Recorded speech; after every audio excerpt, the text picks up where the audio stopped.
further ado, let me turn it over to Mark. Thanks for the introduction, Craig. Really appreciate it. And welcome to all of the advisors and office personnel who are attending the session today. We're really in for a great treat, guys. I'm so excited to have three wonderful people on the panel who also happen to be three great advisors. Each of them has a unique story on how they continue to grow their practices through this horrible health crisis. We have Scott White out of New Jersey, Majda Akotani from Pennsylvania, and Reed Johnson from Colorado. Right before we get started, I'm just going to say we're probably going to have time for Q&A after the session, and it's good. There's going to be a chat box that you can input your questions, and that's going to be in the right side of the video player in your broadcast window. So go ahead and put your questions in. We'll get to them depending on timing, and if we're short, we're going to get those questions out to you in email format. So let's get started. Scott, let's start with you. You have a really interesting story about what you did in your practice during the early months of COVID to continue your growth path. Could you share that story with the group? Yeah, sure can. Yeah, my son and I actually started down this path in 2018, 2019, where we had a number of clients, whether selling a business, inheriting money, selling a shore property. We had a lot of non-qualified assets, and we really struggled with, where to place those assets and where to get, the tax efficiency from the different strategists. So we investigated through My Advice Architect and found some solutions there, which, we thought would work out really, really well. And then as it turned out, we came into the year very strong. And then with the pullback in, March, we felt like it was a great time to look at the whole book and all of the non-qualified assets that we had, because it was a time where we could actually reposition, get better oversight with the portfolio, and possibly capture some losses for the clients. So we started calling all the people that would fall into that category and just started repositioning. So it was brokerage accounts, a lot of prime accounts that were moving over to what we thought was just a better strategy with My Advice Architect and with the oversight that the strategists give us there. Yeah, so it was something that kind of fell into our laps, because of what happened during the pandemic. But it's something that the clients appreciated. We're, like I said, able to book these losses and move them into these great portfolios. That's great, Scott.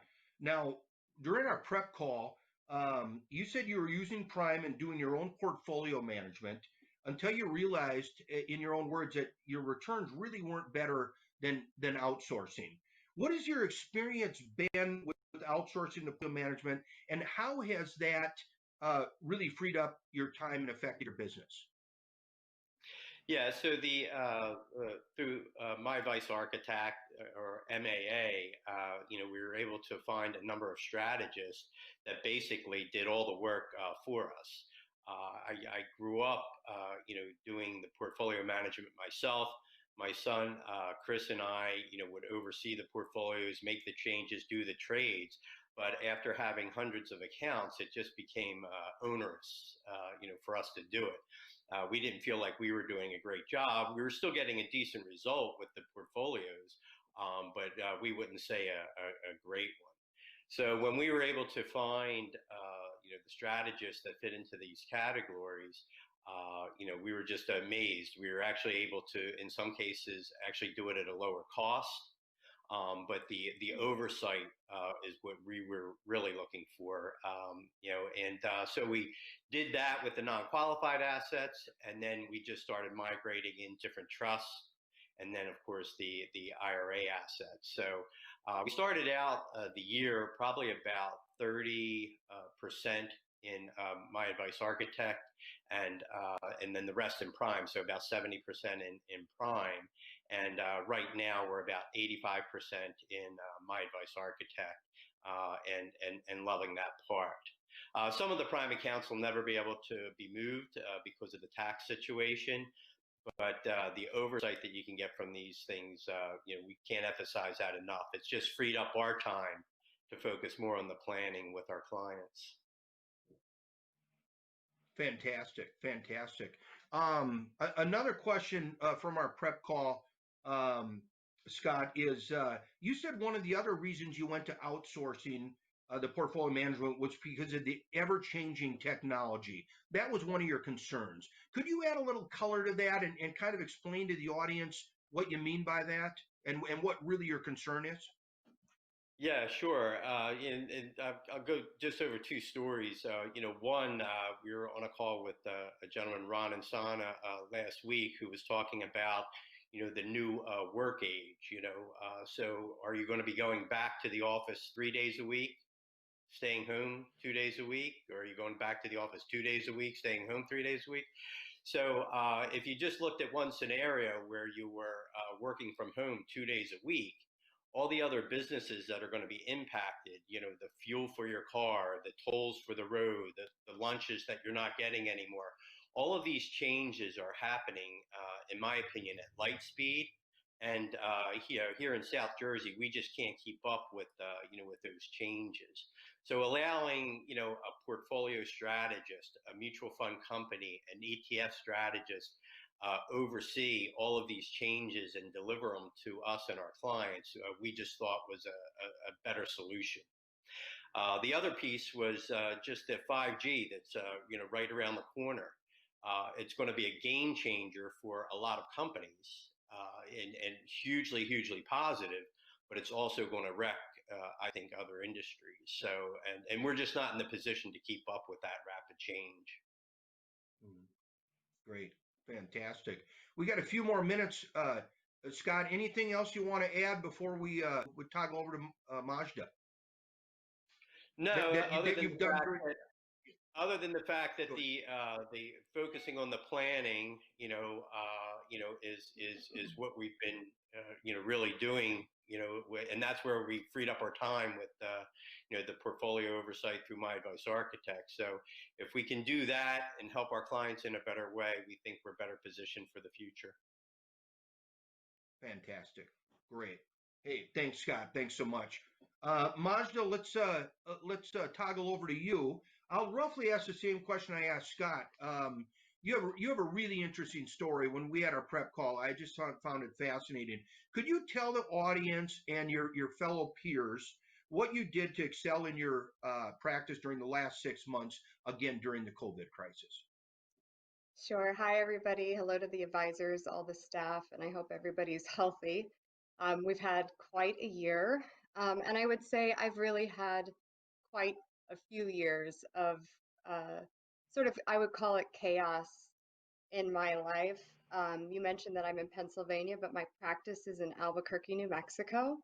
So about 12 months ago, we made the move 2 time zones away and, really had to adjust our communications with clients. Clients actually took it pretty well. So a lot of people may think that that sort of prepared us well for COVID. I think it did. And it reinforced for clients that even though, I'm 1,500 miles away, I'm really only a phone call away. So I think clients adjusted really, really well to that. The interesting part was when we moved here, my husband does M&A for a pharma company. 18 months prior, I was single momming it with my kiddos while he was going back and forth between New Jersey and New Mexico. And so we finally arrived in Doylestown, Pennsylvania, and 6 weeks later, he found out that he was called up for National Guard duty. He's a Green Beret. So 6 weeks later, after we arrived here, he left for Afghanistan in a combat deployment. So I was sort of single momming it again. I'm trying to manage the practice from afar. And I would just say that I know a lot of advisors do this, but I think our clients have had to do this. We've had to accept this new normal. I had to accept what was happening in my life instead of being frustrated and really angry about it. And we had to figure out how to adapt. I had to do that in my personal life. I had to do it in my practice. doing it long distance. And then I really had to figure out how to leverage technology. So I admire Scott. I need to move more assets to MAA. But we did leverage AdviceWorks to help us grow. The number one thing we did, though, and I know everybody did this, is I just turned into a phone jockey. I was on the phone all the time with clients. When COVID struck and I had kids at home, my kids were in the background. I have a 4-year-old who climbs all over me. We call her the hurricane.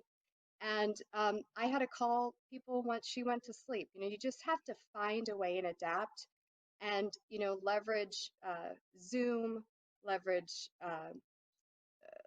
different attachments that you can send to clients that make them feel like they're getting attention. We leveraged FMG. Research came out with great emails when the market was going down. We sent out some of those. We sent out some personal, you know, more caring emails, but we just remained client focused. We wanted to know how our clients were doing, if anybody in their world or circle wasn't doing well, if they were getting groceries. We have older clients. You know, we were worried for the whole country, and we just wanted to make sure that number one, our clients were in a good place. And I think that has led to our organic growth.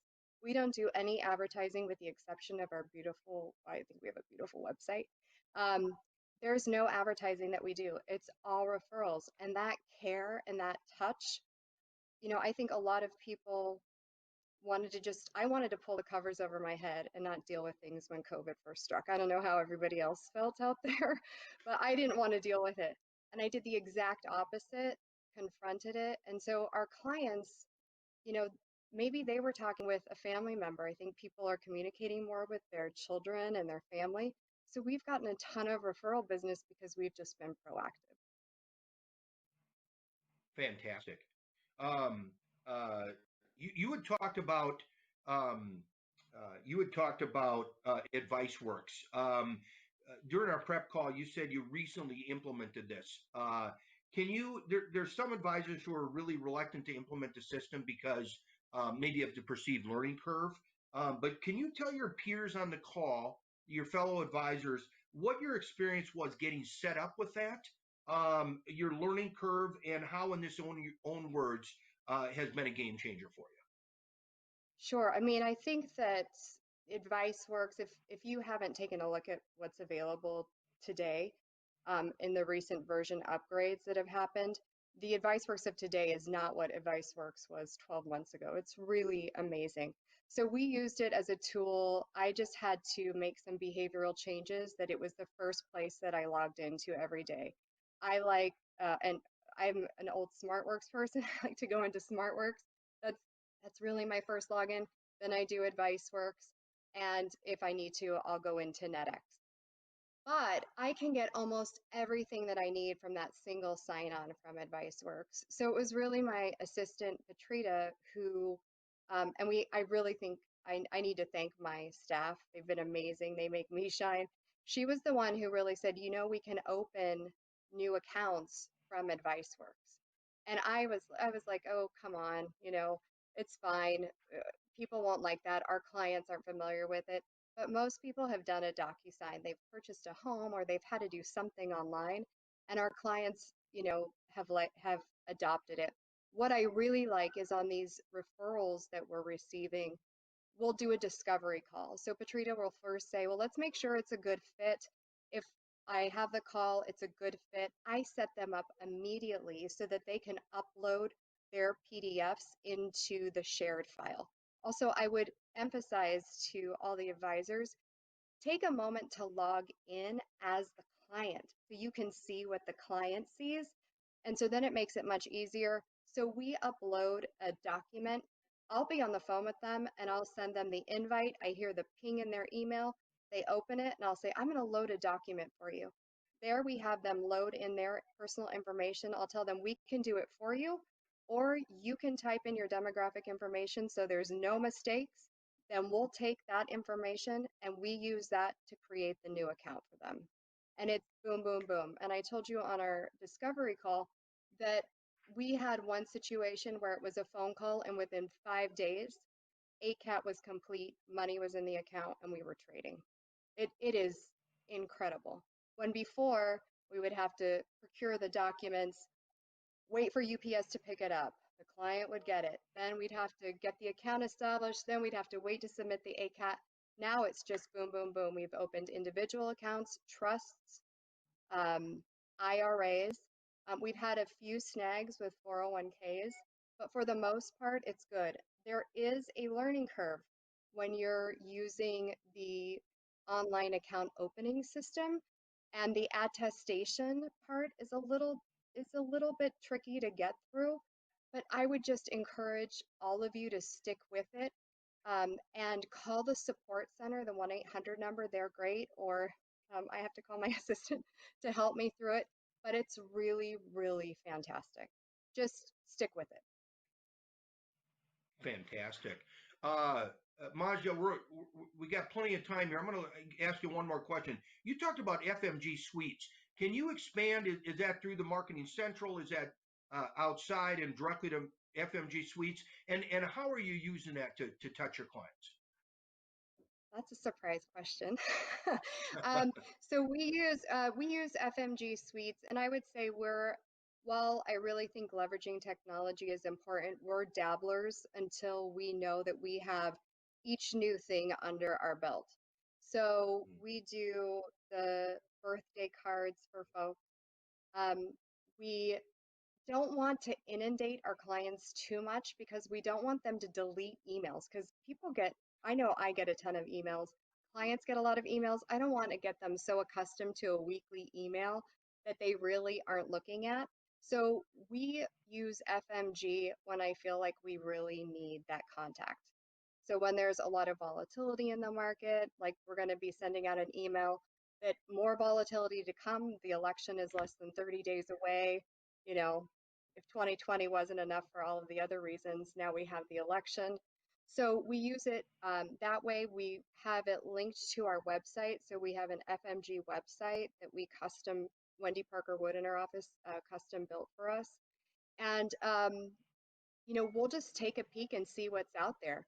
We are trying to use it more. Like, for example, now that we're opening accounts online, we'd like to set up some campaigns that say, your account has funded, we need to schedule a phone call. I think that there are a myriad of ways that we could use FMG Suite. And we've only scratched the surface. It is basic contact, but there are some wonderful campaigns out there. And the new upgrade is great too, where you can custom build a newsletter particular for our particular client. So we have, some women that I'll refer to as cat ladies who love their cats. And so we can put an article about cats for that specific tag group and really send something meaningful to them and catch 10 people at once in one communication. Clients can, I think, really identify and feel when it's, this is a generic email for 500 people. We try to tailor it a little bit more.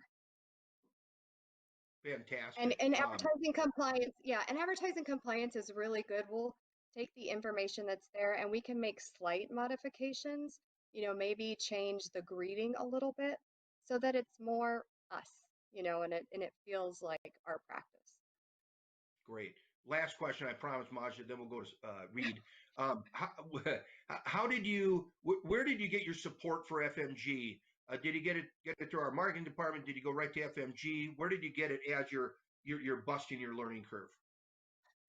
Well, I'll tell you, since I believe in leveraging technology, we've used FMG for years. That portion is really left to my support staff. I'm really lucky. I get to say what I want, and then Patrita and Wendy go out and they source that information. It's a 1-800 number. It's not always the easiest, and some of it's just trial and error. But I think when you invest, just like at the beginning of a relationship with your clients, if you invest that time, like they invest the time with FMG, I invest the time with the clients to get it established, then we just go from there. So it's been hit or miss, but it's just, not giving up and sticking with it. Fantastic. Thank you, Majda. Thank you. Reed, let's toggle to you. Like Scott and Majda, you got a great story. I found it just fascinating on how you went into really the hyper growth mode during, and hindsight, you really took advantage of the COVID pandemic. But could you just share with the advisors and peers on the line on how you did that and your story? Sure. So first, Mark, what we're doing is beginning of the year, annual meetings and that kind of thing. We're already in process. So for us, we are fee for service or financial consulting is our bread and butter. So our first meetings and working with clients were already finished by the end of February. Conversations of profit taking and all of that stuff from our accounts were already underway. And then just because of how well 2019 went, and then 2020 hit, and certainly March, the doors blew off, and for us, what we did was go straight back, quite literally. I like Majda, I've hired people to do the things I hate, or to make sure that I'm more efficient at the things that I love. And in this process specifically, I reached out to our scheduling team and said, everyone's coming in again, and this time it's going to be on Zoom, et cetera, et cetera. And Cetera did a great job of making sure, literally as this pandemic was starting, that Zoom, as an example, we were using Skype and some other things before, phone calls, et cetera. But Zoom was ready to go, and it was really turnkey, so it made it very easy for us to make that lateral into that conversation from a client standpoint. When we were working with the clients, the conversations were multiple, various. I mean, we've educated clients for years. I've been doing financial planning with clients for more than 17 years now. So in doing this, relationship-wise, this wasn't a surprise for them, although it's been 10 years since we saw a recession, and many clients were wondering, where am I going to pay the bills from? At the end of the day, it gave us a great time to rehearse a couple of things. When it comes to clients that aren't retired yet, this is what retirement's going to feel like. You're going to be at home, so let's practice being at home, and don't kill each other, right? And that kind of thing. But instead of just doing the to-do list, let's start practicing what retirement feels like. And then we did some other things from a client's conversation standpoint. Opportunities in the market certainly abounded.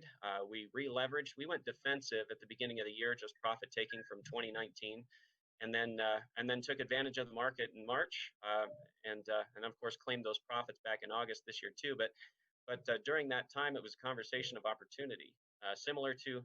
I have a weakness for Breyer's ice cream. For anyone out there that wants to buy it at $5 plus it's not quite a half gallon anymore, but anyway, I never buy it at $5, but I certainly stock up on it when it's $2.50 a piece. So that kind of thing is what we're doing when it comes to client concept, and just making sure that they were taking advantage of things in the market.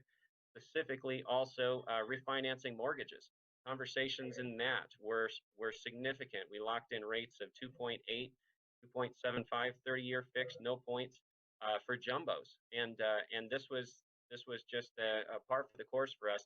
So we went into high concentration, high touch for those that are relevant, similar to Majda's situation. We already had our list of clients that needed to refinance. We already had our list of clients that were, so to speak, paying more, so that we could take advantage of this. And literally within a day or two, it was only a very small window. At least at first, where we could do this, we were taking advantage of that and redirecting the conversation to what we can control instead of that which we can't. Next, we used FMG or Marketing Central. I think we transitioned. It was an automatic transition from C2C for us, and my team did all the work. I'm thankful that they're there. Very thorough effort and job there.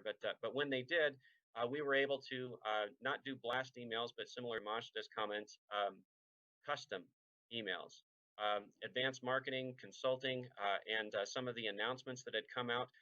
We tweaked them, and we used what was appropriate for our client base. If they were business owners, SBA loans mattered, triple P loans. What's going on? How do we consider it? All of that kind of stuff is what we were looking at, and then disseminating that to clients real time, as it was happening, because my goodness, those SBA loans and triple P, if you remember, they're changing the rules overnight, during the day, and making sure that these business owners knew what those new changes were was a relevant piece for us. So just like the cat ladies for Majda's client base, we have the small business clients, or anyone.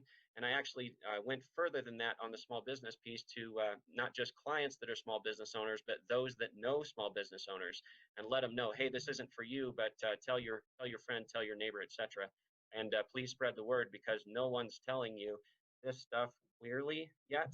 So here's a concise way to get some of that information, and we're trying as much as we can to distill that into relevant, timely, and appropriate audience as we could. Of course, the markets, same thing, trying to cut through the noise, just making sure that clients knew here's what matters and here's what doesn't in all of what's going on right now. Here's what you can do to take advantage of it. And by the way, if I haven't called you about mortgage refinance and that's something that you want to look into, let me know. We'll reach out. We'll get that taken care of too. So a lot of that was going on personally. We were just as chaotic as the market was at the same time. My wife's a teacher, so she had to learn how to teach online.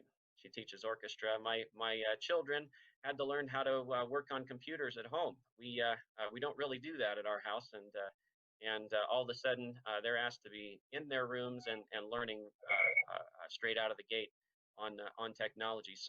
So each has his or her separate room, and we were talking all over the house on tech. Thankfully, the internet worked, and we were able to go. But from a communication standpoint, all of a sudden, we were getting calls that we weren't expecting from all sorts of places out of the woodwork that were unusual for us. We are a referral-only practice as well. We've been that way for 15 years. But all of a sudden, the referrals were triple. And we've been not just growing business, but growing it exponentially during COVID. So for us, I mean, we didn't take the PPP loan or anything. We didn't need it. I didn't press enter. I felt that my clients that are small business owners would hold me accountable if I took it and they didn't get it. You know, that's not necessarily a conversation I would want to have. So I didn't take it. But either way, when it came to their needs and making sure that their needs were met, whether it's working with them and their banks and all of that stuff, we were ready to go. We were able to do that. And my wife made the comment once. She was on a Zoom call with her friends on a Friday afternoon. It was the kind of a relief effort amongst other teachers where they're collaborating and all of that. And they said, "Where's your husband? What's going on?" And says, "Well, I'm a little concerned for him because he cares more about this and his clients. And right now he's been doing nonstop that as we're trying to adjust. All of us are trying to adjust." And she shared with him, told me later, that he cares just as much about their portfolios and their investments as they do themselves, and takes this as seriously as them. And the comments to them were just from an advocate standpoint, well, that's why he's got a job, and that's why he's working right now. And from a goal standpoint, we were seeing a similar response from our clients as they were talking to their friends. Reed knows what's going on, and he's helping me right now. I just got off the phone with him, et cetera, et cetera. So I don't have a big social media presence. LinkedIn is probably as far as I go, but even that's static. And my clients are the ones that are spreading the word, and they were doing it actively, and all of a sudden, growth just continued. So for us, we didn't see a drop, even though the markets did, because of the online account opening, and everything was fast. And with all of this ability to use the electronic technology these days versus the paper forms on transition, clients were and prospective clients were ready to talk, interested in, and we hadn't had a recession for quite a while. So it's time to have a quick refresher on even how to approach that. Yeah, hey, that's fantastic, Reed.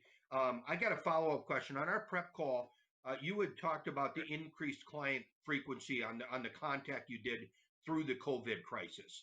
Can you expand on that and just say maybe what were the different types of frequency on the contact? And as a follow-up, in hindsight, do you think that increased your that increased frequency really affected your business.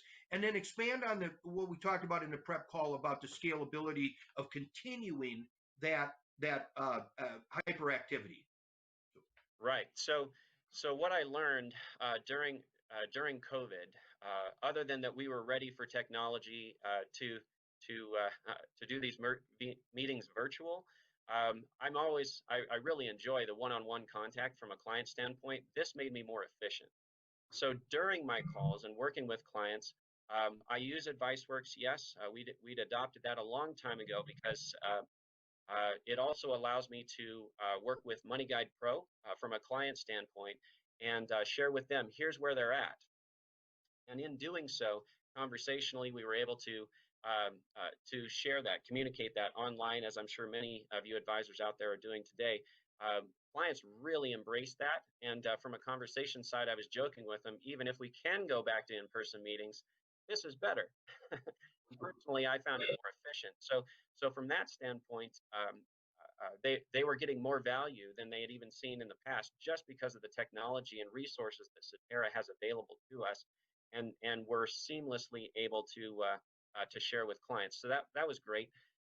When it comes to the contact side, all of those touches, both through the emails and the contact with clients by phone and through Zoom, etc., we're generating more business, absolutely. And in doing so, what we were, of course, we adopt a holistic planning approach in working with clients. So we care just as much about how your tax strategy matters with your retirement strategy, with your education plan, and so from that standpoint, clients again, we're spreading the word, and what we were hearing as things were growing is that that contact, relevant, timely, etc., was getting heard and was spreading with our effort to our clients, but not necessarily elsewhere. We don't really advertise outside of that. They were doing it for us. So from a function standpoint, it created a high degree of volume. Now, my challenge, Mark, as we were talking before in the prep call, is what I discovered is 3 times growth is a faster pace than I'm used to. And when we got to that, all of a sudden, how many balls in the air with all of this other stuff going on can you handle? I had to hire more staff. We were doing the opposite. Instead of laying off, we were hiring, and took that on as a way to maintain. The nice part, I suppose, a message from a client standpoint is we're fine. I told my staff the same thing. I said I can pay you for a year without having to worry about where the money is going to come from. We practice what we preach when it comes to financial planning, and when it comes to strategy and structure, I was able to share that with my clients. We're here, and we will be here, and we do what we advise you to do. And through that demonstration, that example, that also led to continued and further growth. So my dare for myself is as I question, should I consider this temporary or should I consider this permanent? Well, I hired the staff to consider it permanent as opposed to just temporary stopgap.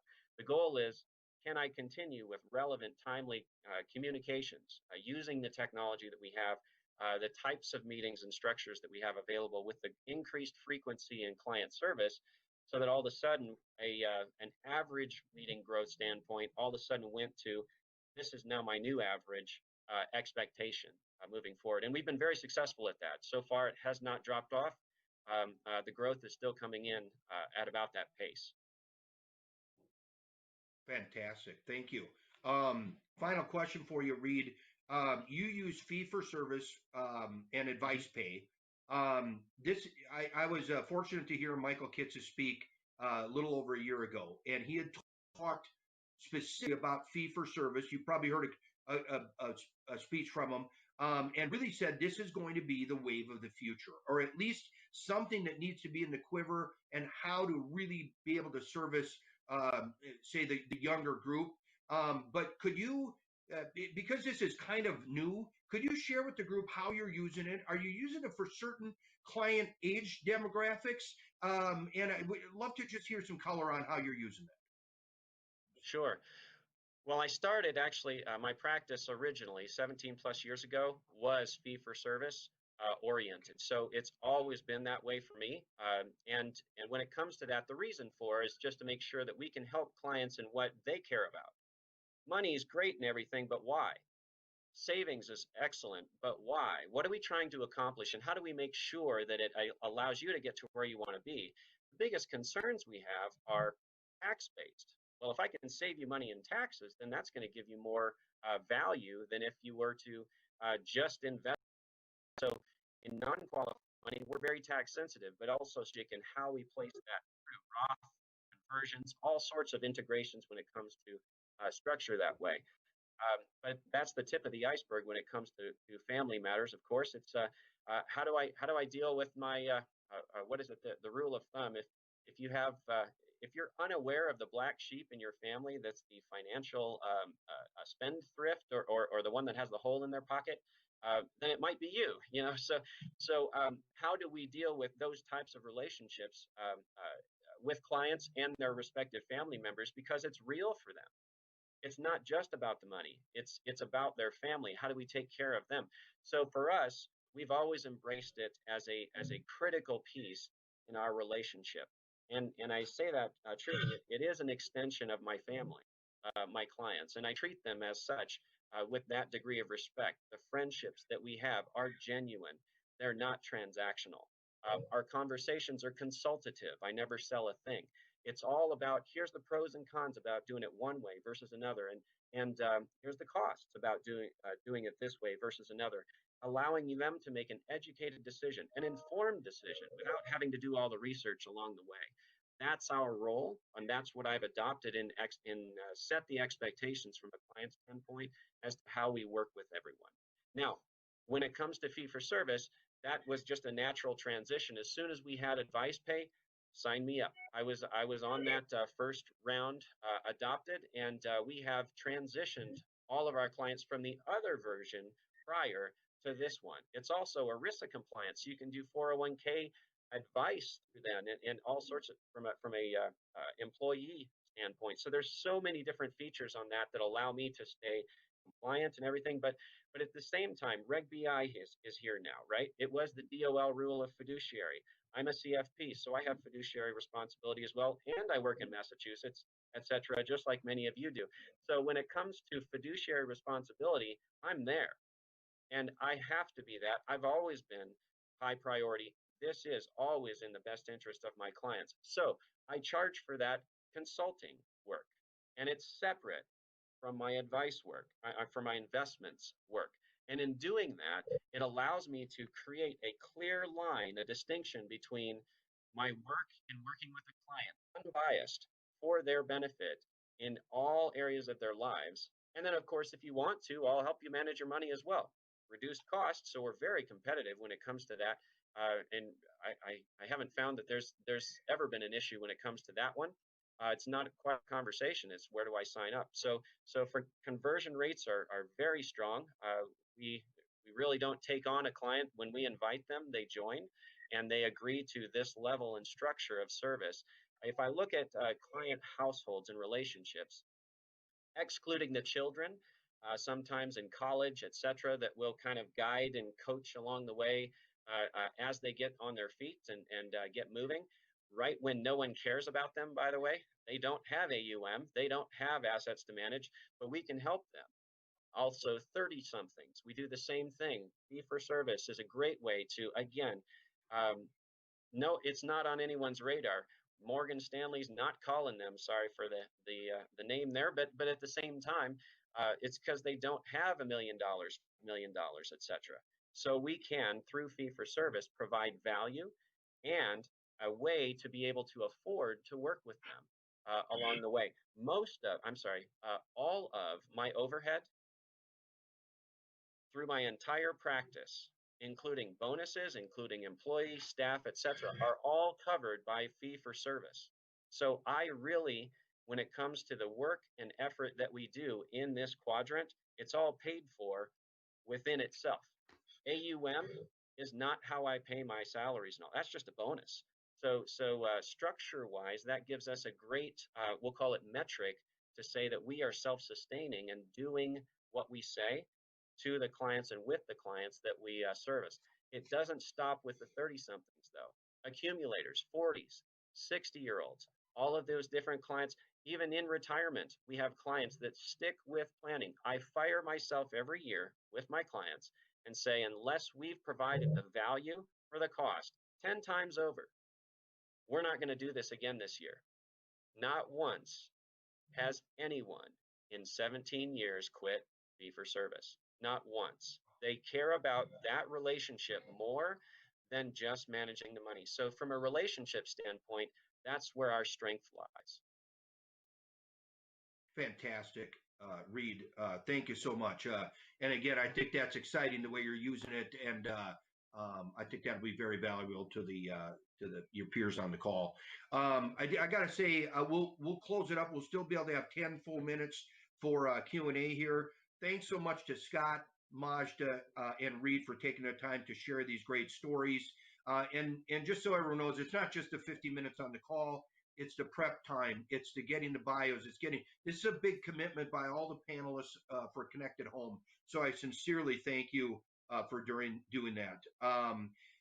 And also, I wanted to say if anybody on the call is interested in any of the advisory stories, I'll just give a quick piece of information that there's going to be a chance to learn about more of these. And what it is, it's going to be another virtual conference, and it's going to be called Connect to Advisory at Home. Very similar to this. You're going to have sessions that you can pick from, and you're going to have all the great information to hear more deeply some of the stories. So watch for that invitation and watch for that information. So now we got about 8 minutes for some Q&A. Let's start it. We'll look at the chat box. Please submit questions, and then any questions we can't get to, we will absolutely send those as a follow-up to everybody who was on the call. Again, thanks so much, and again, let's get to the Q&A. Thank you. Majda, Scott, Mark, can anyone hear me?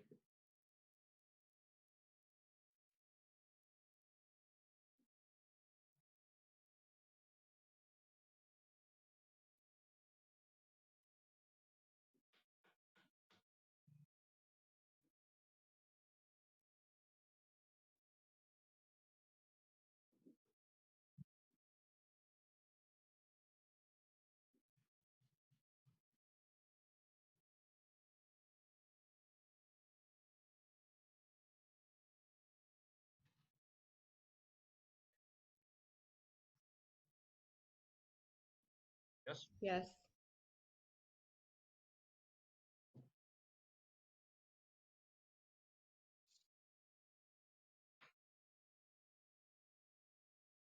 Great.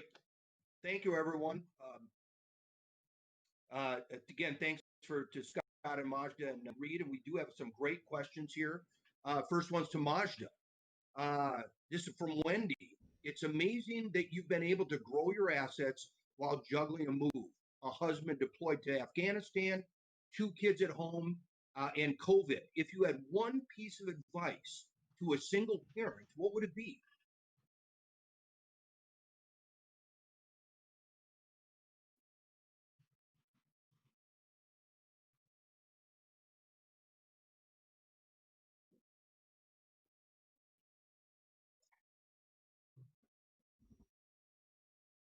Majda, did you hear that question?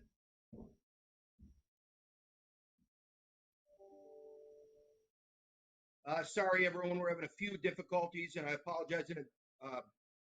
When we were, the green room wasn't earlier, but we'll get to them right now and then get to some great questions.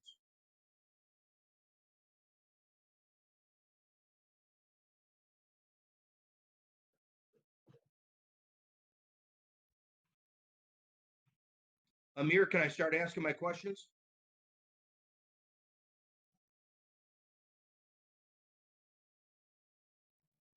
Okay. Majda, can you hear me on the line? I can hear you. Okay. Did you hear my question? I did not. Okay. Let's a great question for you to start.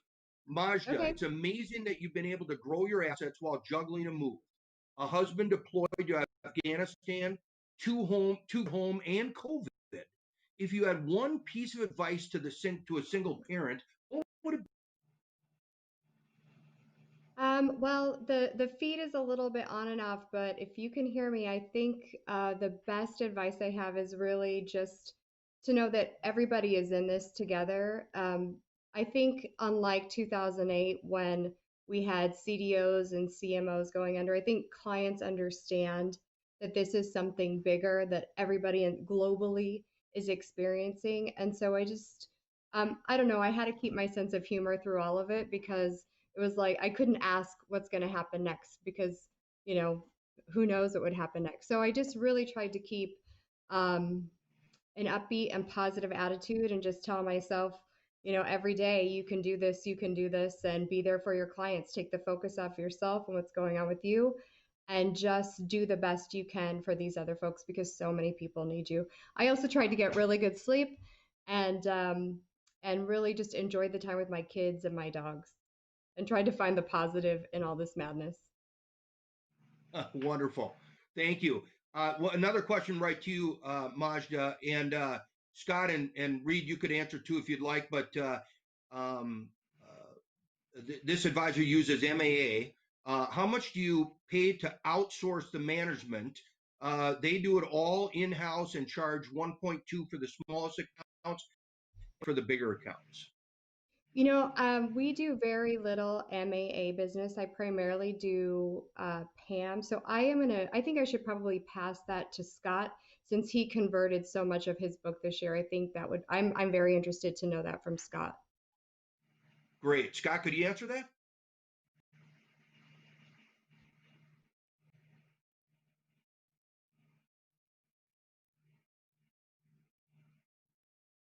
Okay, another difficulty. I'm going to go to this question. Reed, I believe this one's for you. Do you do generic financial planning or specialize in retirement planning, college savings, home buying, etc.? A very good question. What we do in financial planning is typically comprehensive, but the focuses are based on each of their clients' individual priorities. And those are all different and dictated by the client through our discovery meetings, etc. But I will note all of the areas that we focus on impact each other related area. If you spend $1 in one place, you can't spend it in another. So how do we make sure that we're balanced in what we're doing and that we don't blow up something else by just focusing on one thing versus the entire picture? So we always have to keep that in mind. Fantastic. Fantastic. Guys, we have 1 minute left. Time for one more quick question. This could go to anybody using Marketing Central, probably to you, Majda. But using this Casey at Summit National, using Marketing Central, your Marketing Central blast, are you determining what to disseminate, or do you have a team member who owns it? And do you do it regularly through campaigns, or is it on an ad-needed basis, depending on markets, etc.? Sure. So I would say it's more first of all, on an as needed basis, Okay. depending upon what's happening. I would say it's more market driven. And as far as the sort of light campaigns like the birthdays, my assistant handles all of that. And I think that we do a good job of really learning who our clients are at the beginning, and the entire team knows about that client and what their issues are. So while I don't pick the tag groups, my assistant, Patrita, will know, you know, what would be of interest to that client. And then as time goes on, we'll modify it as things come up. So if there's a new grandchild, or if there's a move, if there's a death, we'll go ahead and modify that so that we can do the applicable campaigns. I would say it's a work in progress. You know, we could always do better and probably send out, you know, more campaigns. But again, I don't want to drip too much because I want to make sure that when I need them to pay attention, that they do. Sure. Great. Thank you.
That works.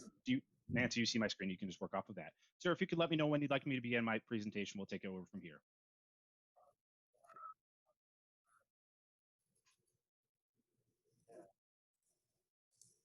Thank you so much, moderator. If you wouldn't mind muting your line, that'd be fantastic. We're going to go ahead and get started.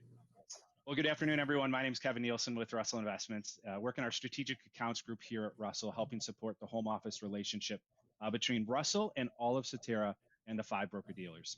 With that being said, we are incredibly excited about the opportunity to be here today, not only to discuss with you our Value of Advisor presentation, but maybe take a step back and tell you about where you can find Russell Investments, coupled with the fact of where you'll find us within My Advice Architect.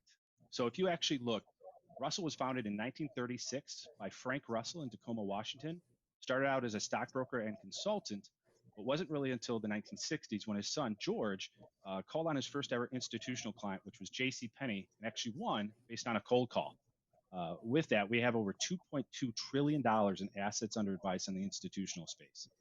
But if you fast forward where you heard the Russell name is not through the chocolates or your dad's sports apparel company, but in 1984, we saw a disconnect as it pertains to small cap companies that were being compared to the S&P 500 or the Dow. Really not a fair comparison. So thus, the genesis of the Russell indices and the Russell 2000 was created. Interesting enough, that was actually sold to the London Stock Exchange in 1986. I'm sorry, in 2016, at which point the Russell name was so well respected, they actually kept the Russell name. You probably think to yourself, how does this pertain to me at all? It's actually 1 year later in 1985, we said, let's bring what we're doing in the institutional space to the retail space, and thus the genesis of our Russell models. Now, for some of you might say that's not a really long tenure or track record, when in reality that actually is.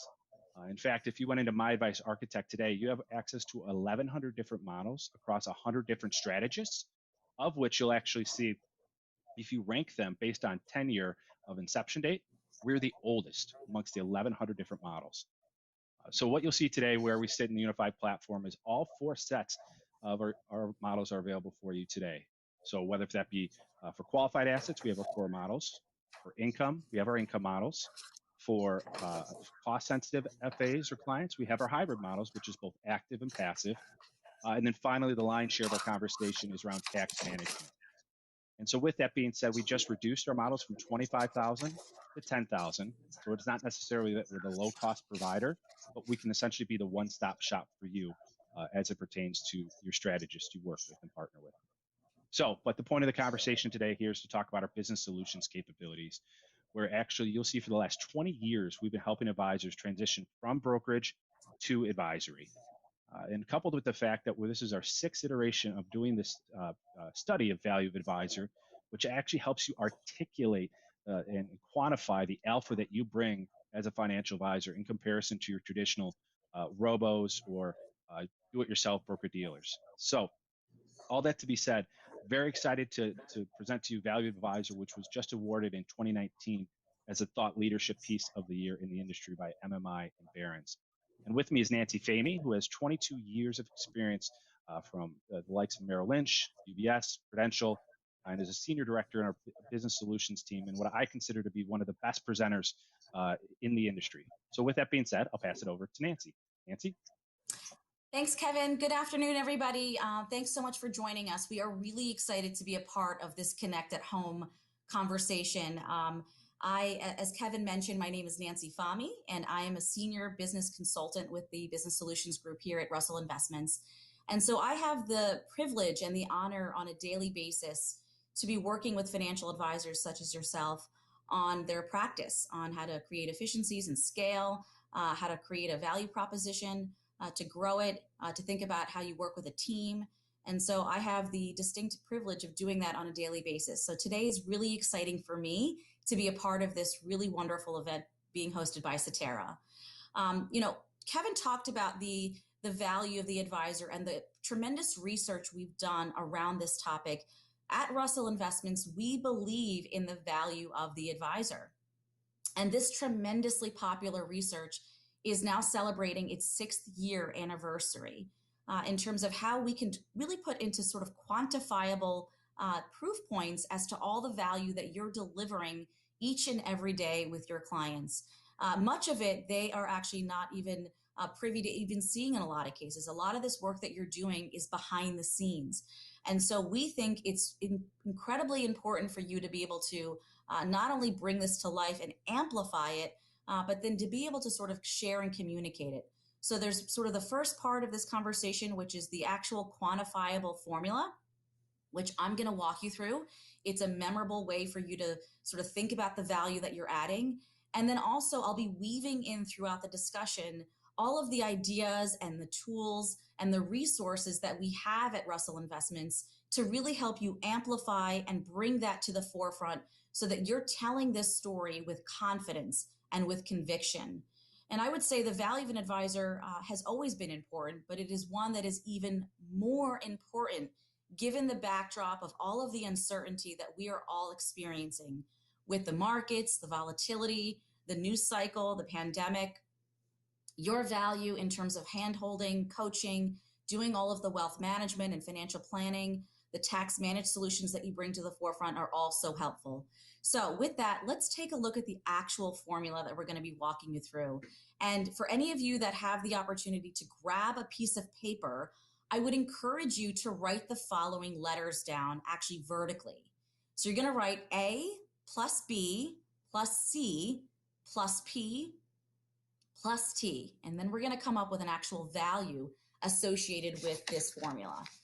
So I'm going to sort of really kind of go to the sort of the left side of your brain and quantifiably to be able to provide a value around this formula. So with that, let's get started on A, which stands for automatic rebalancing. You know, rebalancing is one of those tenets of investing that we understand the importance of, but what we often find is that advisors will sometimes say, you know, I'm not actually doing it myself. Maybe it's a computer that's doing it. Maybe it's a strategist that's doing it. Maybe it's happening on your home office or your back office. And so a lot of advisors will tell us, I really can't take credit for doing automatic rebalancing. But we're actually here to tell you that's not the case. In fact, we want you to really sort of shout it from the bleachers that say you are doing great work around this. And in fact, we know this because one, most investors left to their own wherewithal are likely to not automatically rebalance their portfolio. Number two, they're likely actually doing the opposite of rebalancing. We call it reverse rebalancing. So what do I mean by that? What do I mean is that investors tend to look at their portfolios or their strategy, and they'll actually see what's working the best and want more of that. So they'll buy more of that. And whatever's not working that well, they'll actually want to either reduce or actually eliminate altogether. When in reality, we know as professionals, that's actually the opposite of what rebalancing is.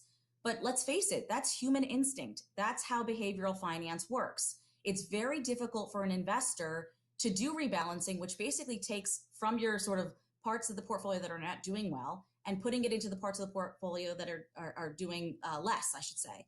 And so with that, let's take a look at some of the quantifiable examples around rebalancing. Number one, we're going to look at a scenario where we have a portfolio made up of $500,000 going back to March of 2005 through December of 2019. So one portfolio has zero rebalancing, meaning it's just a buy and hold strategy. And the other is on an automatic annual rebalancing policy. And what we'll see here through the data is number one, first and foremost, the return profile is different after that period of time, right? So after a period of time, you'll see that the actual increase in performance, if you click forward, has gone from 6.73% to 7.05. So you're seeing that there's a 32 basis points increase in your portfolio return over time. Now, I would say that most clients are likely not looking at basis points or percentage points. But when you quantify it in dollars and in cents, if you click the next part, you'll see that the ending value of these portfolios is actually over $100,000. So 1.3 versus 1.4 million. And while most investors, again, don't necessarily quantify their life in percentages or basis points, they certainly look at dollars and cents. And in fact, we actually think that zeros are just one part of what money means to people. What we see is that this actually represents experiences. What you think an investor can do with an extra $100,000 in terms of creating experiences for themselves in retirement And we think that's pretty dramatic. The other phenomenon here is the actual reduction in volatility as a result of automatic rebalancing. In this case, you'll see that there's a reduction of 40 basis points if you click ahead. And so what you'll see is not only did we increase the return profile with this hypothetical example, but there was a reduction also in volatility, which we know when investors are investing, if you click ahead, in a market where there's volatility, right? If we can not only help them provide better returns and do it with less volatility, we've done an enormous amount of service for our clients. And so we place the value here of automatic rebalancing of 32 basis points. So I would say don't shy away from this conversation. In fact, if you click ahead, you'll see that we actually think you should think about the unintended consequences of not rebalancing as well. So think about all of the regulation best interests that you're having to abide by. In a scenario where you have a buy and hold strategy, and after 10 years, in this case, a 60-40 allocation, after 10 years, that same 60-40 allocation now looks like a 75-25 growth portfolio. So what started off as a balanced strategy, if left unchecked, if left unbalanced, that portfolio will actually migrate and shift over to a more aggressive and more moderate strategy. So if you continue to click forward here, you'll see that over time, because of the performance of U.S. equities going up by 21% and the decrease in U.S. bonds, or in fixed income, I should say, going down by 18, that natural shift will ultimately have an impact on the portfolio's unintended consequences of its risk profile.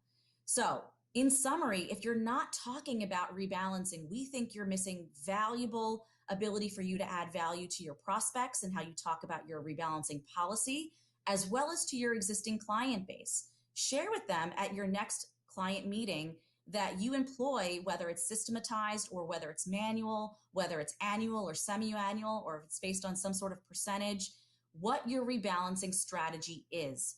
Because we know that this value over time can help potentially increase returns, lower volatility, and keep clients in their risk profile. And so if that's something we can help you with, please reach out to Russell, because we actually employ automatic rebalancing in all of our strategies. And so that's value that you're leaving on the table if you're not talking about it. So that stands for A, 32 basis points for automatic rebalancing. Let's move to B for behavioral finance and the mistakes that investors tend to lean into, particularly when markets get volatile. We know that behavioral finance is real. There's an entire study around this in our industry. Researchers have actually looked at over 200 biases that investors tend to lean into. And we know that investing is hard. If you take a look at the next slide, this is sort of a theoretical visual picture of the roller coaster or the wave of emotion that investors tend to ride during market cycles. We know that as markets go up, investors get really excited. They become very euphoric at the top of a market, but we know that that's actually the point of maximum financial risk for investors. And then as markets start to turn, as they did in March and April of this year, investors get panicked and fearful, and that fear turns into full-on despondency right at the bottom of a market cycle. But we know this is precisely not the time to abandon your investment strategy and sort of abandon your portfolio, because we actually see this as the maximum point of financial opportunity, because investments are actually at their lowest and can only go up from here. So we know investing is difficult. Now, this is a theoretical picture. What about actual data points that support this emotional roller coaster?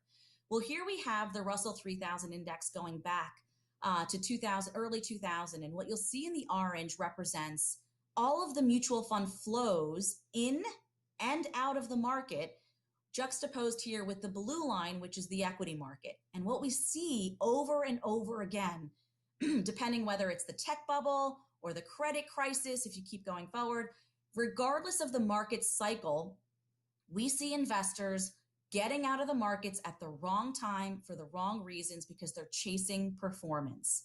And there is a cost associated with chasing returns. We know that because we can take a look at evidence like this, which shows that during this period from 1984 to 2019, one of the most robust equity bull markets in the history of our time, the equity investments had a very robust return on average of about 11%, 11.05. However, that's not what the average investor actually returned. They only got 8.88%. And so what they essentially gave up is about 217 basis points of return per annum, meaning per year. Now that dispersion starts to really add up when you think about compounding over time. When you compound 2.17% over somebody's retirement, you're talking about hundreds of thousands of dollars that are essentially left on the table because investors allowed their emotion to get in the way of their investment discipline. But that's where you, the financial advisor, get to come in and add that value back by coaching them, by diagnosing and redirecting them away from these behaviors. You can bring that 217 basis points of return back in the form of your coaching and the value that you bring around that. And we know that as an industry, on the next page, there's an entire sort of behavioral finance genre around this. The idea that it's the cross section between traditional finance and economics with psychology is born this idea of behavioral economics. We know behavioral economics play a part in somebody's returns, right? You'll often hear an advisor say, your portfolio outcomes are not a result necessarily of your performance of your portfolio, but what you do and the actual reaction you have to those returns. And so you've also heard things like, it's not about timing the market, it's about time in the market. And so the ability for an advisor to be the coach, to be able to identify and diagnose and really redirect people out of these behaviors, that is where the tremendous value comes in. And if you're not amplifying that as part of your conversation every single day with prospects, with clients, in terms of you being able to coach through some of the largest behavioral finance indicators, which we show 5 of which here. Again, I mentioned researchers and scientists have looked at over 200 behavioral mistakes that investors tend to lean into. We have an entire series of content around behavioral economics, and we just focus on the 5 that are the most prolific here. Loss aversion, the idea that investors tend to put more value in something they lose versus something they win or gain. Overconfident behavior, we see this a lot when markets tend to go up. Investors become very overconfident that they know something that will be differentiated in the market. They think they have information that's new or unique or insightful. We see herding, as we just saw in the last slide, that investors chase performance. They chase it on the way up in the top of a market, and they chase it on the way down at the bottom of a market. And when you constantly buy high and you sell low and you do it over and over again, a client can never possibly reap the reward of the capital markets over time. That herding mentality is something that you can identify and direct out of. Familiarity bias, we see this all the time. In fact, we saw it happen in March and April, where investors wanted to be familiar with their portfolios. They wanted to be in only US equities. They didn't want to buy international. They didn't want overweight to the non-US equity markets. But in reality, if you're not looking at diversification holistically, your clients might be missing out on half of the world's market capitalization. You know that, but they inherently feel that they have to go to what feels familiar to them. And that's actually quite normal. And then lastly is mental accounting. Again, we can talk through this in more detail.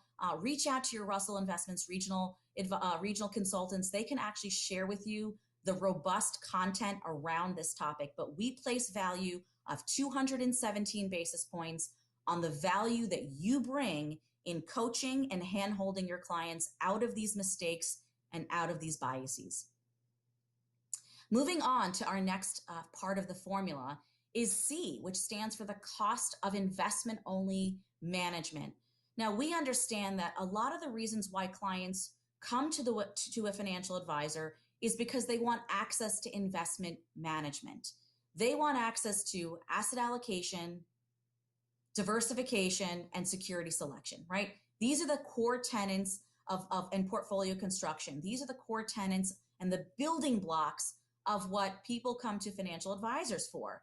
So we, as part of our research, wanted to be able to strip this down to its truest form and find out, well, how much is the cost or the value of just investment only management without the bells and whistles, without the financial planning and all the work that you do as a holistic wealth manager. And so what we did was we took a look at the top 10 robo advisors in terms of what the market is actually charging for investment only management. And if you take a look at the next slide, you'll see there's quite a bit of dispersion here.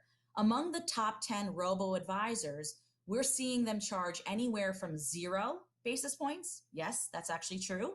All the way up to about 90 basis points for, again, just the investment only component of investment management. And so what we thought to do is just take the average, right? What's the average here? In this case, it's 29 basis points. So again, if we were to strip out all of the other work that you're doing and really only narrow the focus of the the strategy or the discipline, it's 29 basis points. But what I want to really sort of spend a moment speaking about on this slide is we see oftentimes advisors will sort of fall victim or sort of fall into the trap, I should say, of amplifying this part of the value proposition that they're providing to their clients. So what do I mean by that? Well, when an investor thinks that the only value that you bring are the products that you sell them or position with them, you end up getting into sort of that fee derby, right? That idea of having to constantly compete on just a fee basis of investment products. And what we find is that advisors work beyond that, and they don't necessarily hang their hat on just the products that they sell and the fees, because we know that the robo-advisors have found a way to create such a commoditization of products in our industry. And they've actually lowered that as in this case, as well as down to zero bips, right? 10 basis points or 20 basis points. But what we're finding is the value that you are bringing goes beyond the products that you're positioning. And they actually spend more time amplifying the other parts of the value. In fact, the next slide really kind of goes deeper into this, which is the comprehensive financial planning that you're bringing. So the next part of our equation is P for planning. And we know that financial planning has become somewhat table stakes in our industry, but we're also seeing that it's becoming much more complex. So if you click the build here, you'll see that all of the elements here on the left-hand side represent all of the financial planning aspects that you're creating for your clients. And in a lot of cases, we're seeing advisors really sort of going here, doing it 10 to 12 of these on the left-hand side. College funding has become at the forefront of this pandemic as clients are starting to figure out, do they want to have their child maybe skip a year and have a gap year? Do I need to continue funding my 529 plan? Because frankly, we have no idea how long this virtual learning will take place, right? You're having to help them work through those conversations. You're having to help them work through their 401k, their employee benefit program, short-term needs with respect to cash and liquidity, student loans and help pay those off and manage them, as well as all of the asset management and investment management products that you're positioning. So what I would say is if we had to place a value, a quantifiable value, we looked at Michael Kitsis's his research. Michael Kitsis is somebody that is known in our industry.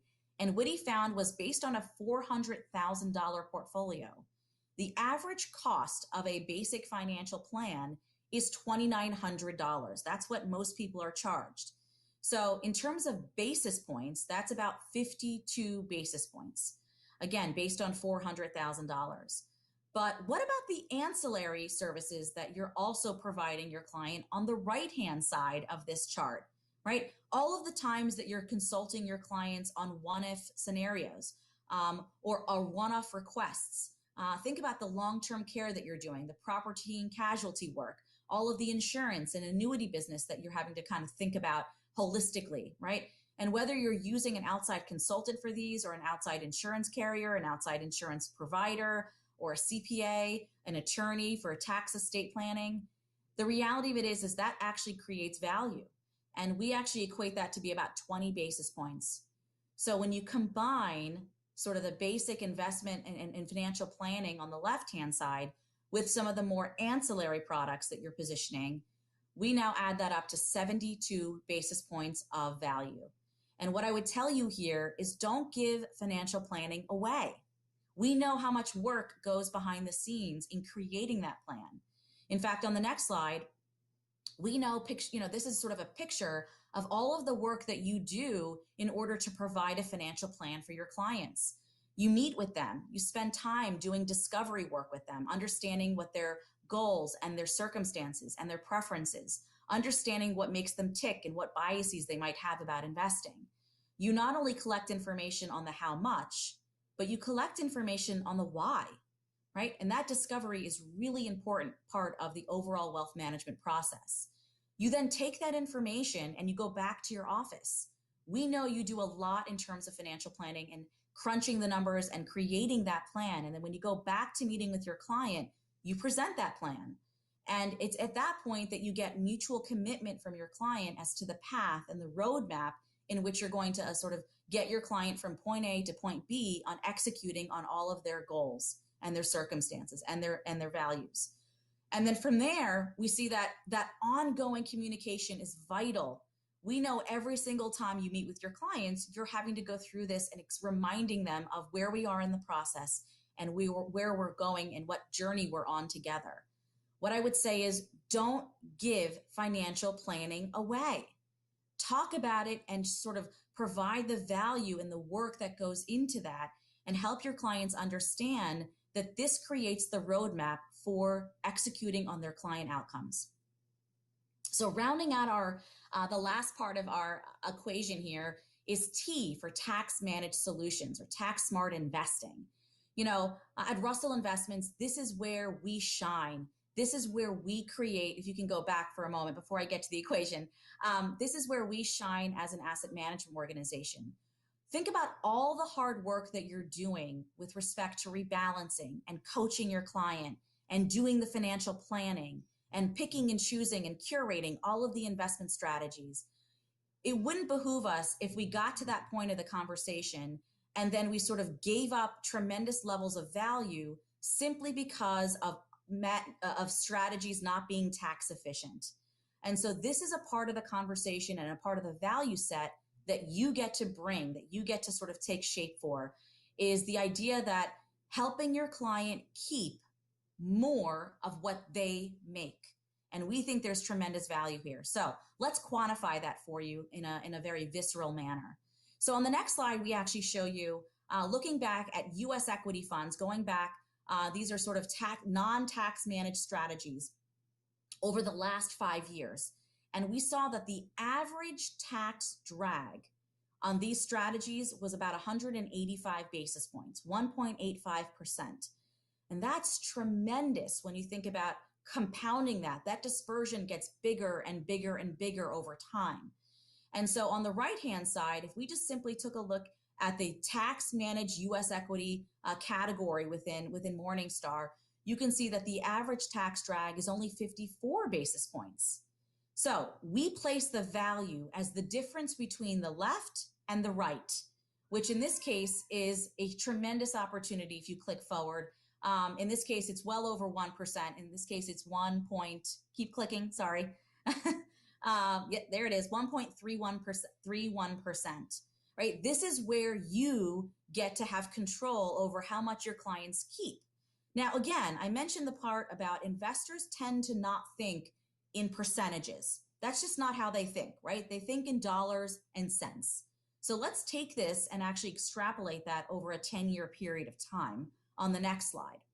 So here's an example of a $500,000 account that was invested in these non-tax managed solutions. Now, over 10 years, that's going to grow to about $866,000, which is pretty good, right? But what if we had an opportunity to reduce that, right? And so in this case, we see that without tax drag, which is probably the most ideal scenario, that grows to well over $1 million. But if you had the ability to manage and have tax smart solutions as part of the opportunity set, you're now looking at that growing to $980,000. That's the difference, if you click forward, of well over $114,000 of difference in ending value. And again, if I were to ask your clients, what could you do with an extra $114,000 in your retirement? I can bet they have a lot of options to think about, right? Now that exasperates if we look at the 20-year number. So in the next slide, we take a look at 20 years and that same example of a starting point of $500,000 with no tax drag at all, right? At the very top in blue, if you click forward, that's going to grow from an astonishing 2.1%. Again, most ideal scenario, but realistically speaking, if you can control the orange, which is where we are looking to help you do that, it's $1.9 million in ending value. That's the difference of $419,000. Now, a lot of advisors we talk to say, you know, that's the difference between retiring and running out of money, right? Being able to retire with dignity or not running out of money. And so what I would say for you is if you're not talking about the tax managed solutions that are at your fingertips, primarily through us, Russell Investments, on the next slide, you should be thinking about how you weave this into your conversations every single day as part of the value proposition that you bring. You know, I'm here, Mr. and Mrs. Client, to not only help handhold and to coach and to be there for your clients, to be there for you, I should say, but I'm also there to help keep more of what you actually make. And I do that by having a certain solution set for just tax managed. And so it's hopefully going to conjure up some ideas in your mind as to how you can think about your lineup of investment strategies, what you have for taxable accounts, what you use for non-taxable accounts, and how you're weaving this part of the conversation into your prospecting as well. So I know we talked about a lot, but we're going to go back to that equation. If you've been keeping track, which I hope you have, A plus B plus C plus P plus T equals, drum roll please, right? 4.81%. Now just think about that, right? Pat yourself on the back if you're doing all of these things today for your clients, because this adds up to tremendous value. And what we're here to talk about is, number one, do you actually know what the value is? And hopefully by today you've understood that. But two, are you communicating it with confidence and conviction? Are you putting some framing around it every time you talk to a client or a prospect? We think you should be doing that more and more. And so we can help you with that conversation. We have quite a few pieces here that can provide you from a client end conversation, but we want you to sort of communicate this with confidence and conviction. But there's a big but here, right? If you click forward, you have to actually be delivering it. So if you go to the next slide, if you're not delivering on any one of these components, on the automatic rebalancing, on the financial planning, on the investment only management, on the tax managed solutions, all of these things are something that we can actually help you with to bring this to the forefront and make it part of your unique value proposition.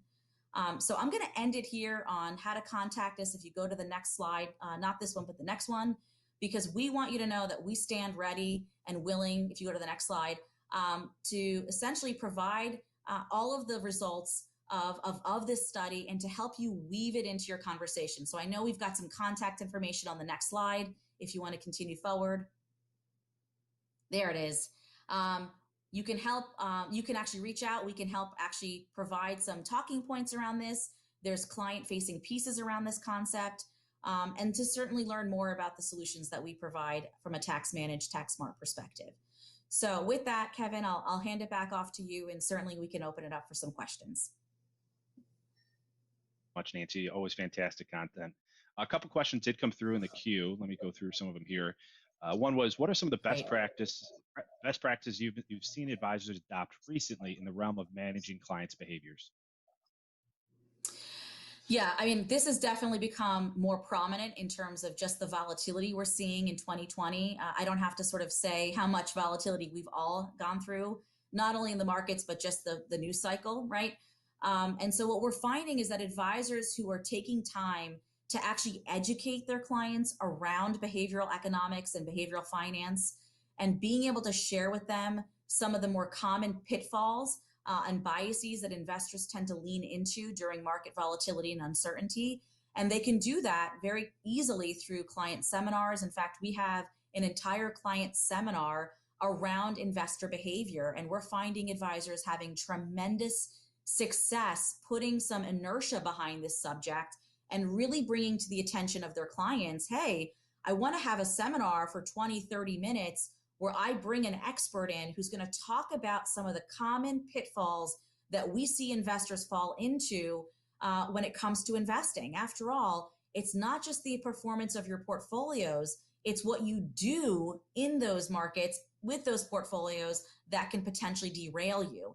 And so by bringing sort of that behavioral economic subject to the forefront, we see has been really tremendous in helping advisors grow their business, because they can then get to sort of tap themselves on the back and say, you know, this is the work that we do, right? This is the value that we bring when working with us. We help to identify and diagnose and then redirect our clients out of these tendencies. So behavioral economics is an absolute pillar to the business that we operate in. And the more you can talk about it, the more information you can derive around it, the better the results you'll have around those conversations. Perfect. Thank you. Another one that came through, you mentioned that Russell has been doing the study for several years. How have you seen the value advisor overall and the individual value components evolve over that time? Which ones have increased in value and which ones have decreased in value? That's actually a really good question. So we have seen some vacillation here. If you go back one slide, Kevin, for me, just do me a favor. You'll see that over time in that 6 years of doing the research, we've actually seen these sort of toggle going up and going down. What you'll notice is no question, no surprise here. The ones that have gone down are actually the cost of investment management and cost of investment only management. Obviously, we've seen this contraction take place, the commoditization of products. So that's come down. We've even seen the behavioral finance elements of it as in more and more investors are becoming more savvy around this topic. We've also seen that financial planning has become somewhat cheaper with again, the adage of going on and doing some things online. But where we see the equations go up, meaning the value gets stronger and stronger every year, is actually the biggest one, which is that tax managed solutions. You think about years like 2018, 2019, where we saw significant tax consequences as a result of investing. Not only did an investor potentially have a negative return in those years, but they actually would have paid taxes or capital gains on those returns, which is a double negative for any investor. And so if you're not talking to your centers of influence, your tax consultants and your CPAs about ways in which you can help minimize that, we think there's tremendous value that's being left on the table. So the one that's going up, the one that you have control over, is the one on tax managed and tax smart investing. Perfect. Thank you very much. And actually, one more question came through. Where do you see advisors focusing time in the planning portion of their service? Yeah, so financial planning, I think I mentioned, is becoming more and more table stakes for the industry. Every firm, every advisor has their financial planning software and their tools. But where we are seeing significant anchoring in and sort of spending more time is the idea around discovery or rediscovery of clients' priorities. This pandemic offers us a fertile opportunity to go back to our top clients and to have that rediscovery conversation, because chances are things have changed, right? Things have changed dramatically for everybody on this webcast today. I know they have for me, they have for you, whether we're working from home, having to manage homeschooling children, having to figure out how to maybe sell a house or buy a home somewhere out, either by the beach or in the mountains. We're seeing adult children coming back and living with their parents. We're seeing people either lose a job or voluntarily tap out of the employment space because they need to spend more time with their families because, again, this homeschooling scenario. We know fundamentally there is a reassessment happening in people's lives. In fact, a lot of scholars are actually talking about this idea of the Great Reassessment, right? We've heard of the Great Depression, right? We've heard of the Great Recession, but I bet most people don't realize what's happening today in 2020, in the years coming. This is going to be known as the Great Reassessment of priorities. People are making life-changing decisions every single day. And so as a financial advisor, this is the opportunity to know more about that and to get closer to what those priorities might have changed to, and doing that through discovery. And I would actually urge people to think about how they go about the discovery conversation. We actually have a brand new online virtual way that you can do discovery and rediscovery with clients. So please, please, please reach out to your Russell Investments regional director to really kind of walk you through that discovery and that trust building mechanism. Because if you're not having that conversation with your clients, I can guarantee you when and if something happens to their life, they're going to be thinking about the value that you maybe missed on in terms of that opportunity set. Awesome. Nancy, as always, wonderful content. Thank you so much. Always learn something new from you. So thank you. Really appreciate this. Moderator, if I could have you go to the next slide, please. Slide 38. Perfect. All right. Well, I'm going to break my number one rule. If you could take out your smartphone for me, if you could, I'm going to ask you to open your camera. What I'd like you to do is just simply take out your camera and hover over the QR code, which is that black square that you see there. Don't take a picture of it, but simply hover over it, and a little pop-up will appear from the bottom. If you click that, it'll take you to a form you could fill out where if this is information you found valuable, you wanted to learn more right away, simply fill out your information, hit send, and your local Russell contact will actually be reaching out to you. However, just know in the meantime, your local regional team will be contacting you in the community section here at Connect at Home. They'll be sending you a message. So if you want to actually get this Value of Advisor study, we can provide it to you. If you wanted an investor study that you can actually provide to your end client, we could do that for you as well. But if there's one simple takeaway or one thing we ask that you remember today, it's what Nancy alluded to in the T, which is in regards to taxes. Obviously provides tremendous alpha. It's only growing each and every day. But if you think about where we are today, we're in the fourth quarter of 2020, which has been a very unique year, a very volatile year. But unfortunately, this is the time that a lot of asset managers just start thinking about tax loss harvesting. While this is something we think about every single day here at Russell Investments. And we'd love the opportunity to take a couple moments of your time and simply talk to you about that and help you see how we can implement this for your non-qualified assets. Also important to note, you probably saw on October 1st, Cetera made a big announcement within My Advice Architect that tax-aware unified models just became available for you. And those are simply a combination of our tax-managed funds along with our SMAs focused on the high net worth or ultra high net worth clients. So if anything from the Value Advisor study to our business solutions, to our tax managed capabilities, to the new unified tax-aware models you're interested in hearing more about, just know your local regional team will be sending you a message this afternoon and asking for 4 minutes of your time to hopefully stay in touch. So with that being said, on behalf of all of us at Russell Investments, we can't thank you enough for your partnership. We look forward to the opportunity to supporting you in the rest of this year and beyond. So thank you so much. Have a wonderful rest of your conference.